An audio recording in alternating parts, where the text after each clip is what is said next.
Salut les voyageurs, j'espère que vous allez bien. Aujourd'hui on se retrouve dans une nouvelle vidéo pour parler enfin de Eustace Kid. Si vous n'avez pas encore vu mes vidéos sur le Gear 5 de Luffy et l'éveil de son fruit, ainsi que la vidéo sur les origines de Im, je vous invite à aller les voir. Bien évidemment, avant de commencer la vidéo, toi cher voyageur qui passe par là, je te vois. Abonne-toi pour faire partie de l'aventure Log Pause pour ne rien rater. Direction Loftel, abonnez-vous pour qu'on commence l'année 2022 ensemble.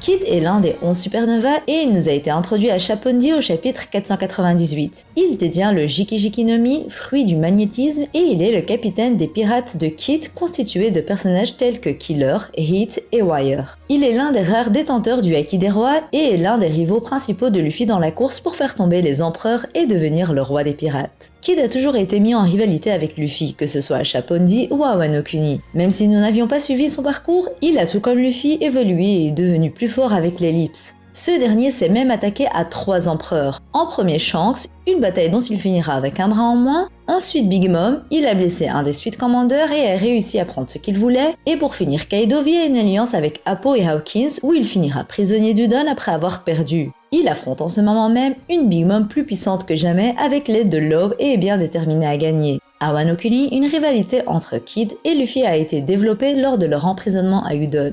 Leur rivalité existait déjà du fait qu'ils sont deux supernovas, mais Oda a mis en avant encore plus leur rivalité pour montrer qu'ils sont sur le podium. A noter également que la relation de Kid avec Killer a été développée et nous a permis de voir que ces deux personnages sont comme des vrais frères de sang et de voir le respect qu'ils se portent mutuellement. Kid n'aura certes pas brillé sur le toit contre Kaido, mais il brille à l'heure actuelle contre Big Mom, face à laquelle il nous sortira une capacité de son éveil. En effet, il a été capable d'attirer les métaux aux alentours et de les aimanter à Big Mom directement, et de ce fait de la blesser même si c'était assez superficiel. Nous n'en savons plus sur son éveil, mais il est clair qu'il nous montrera plus de capacités dans le futur, et c'est ce dont nous allons parler dans cette vidéo. Le fruit des démons de Kid, le Jiki-Jiki no Mi, le fruit du magnétisme est en réalité très cheaté si on pense à toutes les possibilités qu'il y a autour de ce pouvoir. Pour le moment, son éveil se limite à pouvoir magnétiser des gens comme il l'a fait avec Big Mom, ou encore à augmenter son périmètre pour attirer les métaux. Mais il le dit lui-même, il vient à peine de maîtriser l'éveil de son fruit, et ce ne sont donc pas là les capacités finales de son fruit du démon éveillé. Kid peut faire bien plus de choses que l'on ne peut imaginer. Le pouvoir du magnétisme est un pouvoir connu à travers diverses œuvres de fiction. Et ce pouvoir est généralement un pouvoir attribué à des personnages assez puissants car la maîtrise du magnétisme ouvre des portes vers une puissance phénoménale si elle est bien utilisée. L'exemple le plus connu de tous étant bien évidemment Magneto, vous vous en doutez bien. Magneto des X-Men qui est considéré comme l'un des personnages les plus forts de l'univers Marvel dans les comics, s'approchant même du niveau d'un dieu. Ses pouvoirs s'étendent bien plus loin que tout ce qu'on peut imaginer. Il peut aller jusqu'à créer de l'électricité en manipulant l'énergie électromagnétique au niveau microscopique. Car oui, si vous ne le saviez pas, le métal est très présent dans notre monde et présent dans tout type d'êtres vivants, d'éléments naturels, d'objets, etc. Nous-mêmes, humains, possédons du métal en nous. Et il en va de même pour la Terre sur laquelle nous vivons. Que ce soit dans les roches, dans la lave, dans le magma, tous ces éléments ont du métal en eux. Ainsi, la maîtrise du métal peut être dévastatrice si elle est bien utilisée et peut être la source d'un grand pouvoir. Et un grand pouvoir implique de grandes responsabilités. Et selon moi, Kid, qui est le rival de Luffy, se doit d'avoir un power-up important pour qu'il ne soit pas trop à la ramasse par rapport au futur roi des pirates, Monkey D. Luffy. L'éveil de Kid pourrait lui permettre d'avoir les capacités électromagnétiques d'un magnétar qui est une étoile disposant d'un champ magnétique extrêmement grand et qui est considéré comme l'aimant le plus fort de l'univers. Ainsi, la force électromagnétique de Kid augmenterait indéniablement et lui octroierait des capacités dignes de ce nom. Par exemple, on pourrait imaginer que Kid puisse maîtriser le métal présent dans les gens autour de lui ou encore aspirer ces métaux pour les affaiblir et leur infliger des carences. Nous avons tous en nous du fer, du magnésium, du cuivre, du zinc et même de l'aluminium. Certes, ils ne sont pas présents à un taux ultra important, mais leur présence est bel et bien réelle et pourrait permettre à Kid d'en faire un usage intéressant. Si par exemple Kid décide de récupérer un type de métal comme le fer qui est dans le sang de son ennemi, on peut imaginer que l'ennemi en question aura une carence en fer et sera donc affaibli. C'est une manière d'affaiblir son ennemi de l'intérieur pour ensuite pouvoir avoir l'opportunité de l'affaiblir de l'extérieur. Par exemple avec Big Mom, on sait qu'il faudra utiliser des procédés pour pouvoir l'affaiblir tellement elle est résistante. Sa résistance est celle d'un monstre, elle est presque classée comme le personnage le plus résistant de One Piece, donc utiliser seulement des attaques extérieures n'est pas un bon procédé pour la vaincre. C'est d'ailleurs pour cette raison que Kid et Love se sont alliés et ont utilisé leur réveil respectif pour tenter de la mettre à terre. mais elle n'a été blessée que superficiellement. Law l'avait blessée de l'intérieur avec son OP-OP no Mi et Kid avait utilisé son magnétisme pour attirer le maximum de métaux possible pour la blesser. Et même comme ça, ce n'était pas suffisant. Si Kid a pu rendre Big Mom magnétique, c'est qu'il a dû utiliser son pouvoir à l'intérieur du corps de la Yonko. Si on imagine qu'il puisse l'affaiblir encore plus de l'intérieur en enlevant les différents métaux en elle qui sont une source d'énergie, on peut supposer qu'il puisse la blesser plus facilement de l'extérieur. Et cette idée d'affaiblissement pourrait être reliée au magnétisme qui est également une pratique de guérison et qui est surtout une des méthodes les plus anciennes de soins. Si selon certaines croyances le magnétisme peut guérir, on peut donc supposer qu'il puisse faire le contraire, qu'il puisse donc affaiblir sa cible.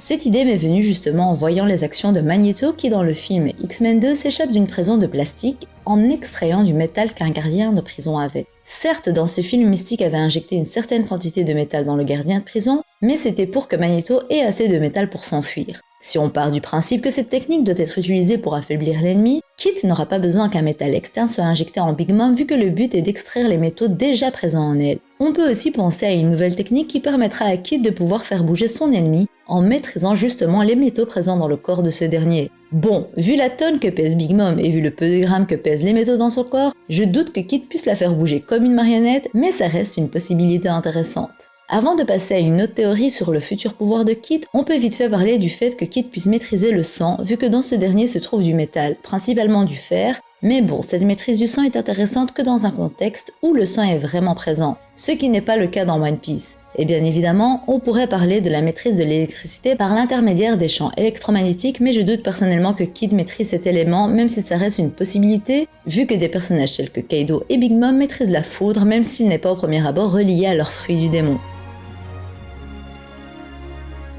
Une autre idée que j'aime beaucoup, c'est le fait que la maîtrise de Kid va s'élargir vers d'autres horizons. Une maîtrise d'autres éléments dans lesquels se trouve du métal, mais des éléments auxquels on ne pense pas au premier abord. Dans la légende de Korra, Toph a créé la maîtrise du métal sur base de la maîtrise de la terre. Et un personnage nommé Bolin, qui maîtrise la terre, a pu lui maîtriser la lave.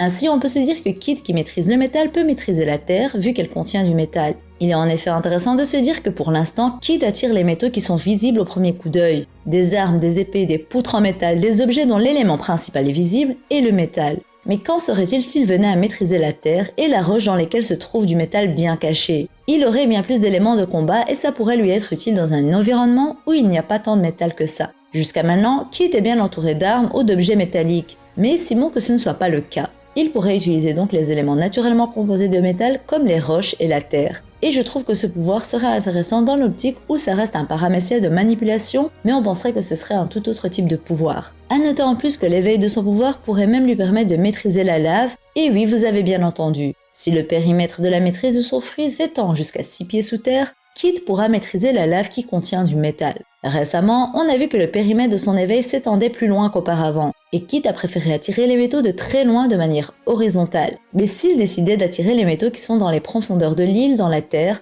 on pourrait imaginer qu'il puisse atteindre la couche terrestre où il y a de la lave et ainsi la maîtrise d'une certaine manière. Ce n'est pas un power-up auquel je crois réellement, mais c'est une des capacités que lui permettrait d'avoir son Jiki-Jiki no Mi, et je la trouve personnellement très intéressante et surtout surprenante. A noter aussi que dans un combat hypothétique contre Akainu, Kid a un certain avantage vu que le magma contient du métal, et qu'ainsi Kid pourra maîtriser le magma d'Akainu en utilisant le magnétisme. Il en va de même pour un combat Kid vs Fujitora. Si Fujitora utilise les météorites pour combattre, Kid pourra voler et maîtriser les météorites comme il vole les armes vu qu'il y a des métaux dans les météorites. Bien entendu, Kid contre Akainu ou contre Fujitora, ça ne risque pas de se produire, mais c'est pour expliquer quelles seraient les possibilités dans ce genre de combat. En clair, le pouvoir de Kid offre diverses capacités et permet d'ouvrir plusieurs portes, des portes qui mènent tous vers un pouvoir intéressant et assez puissant.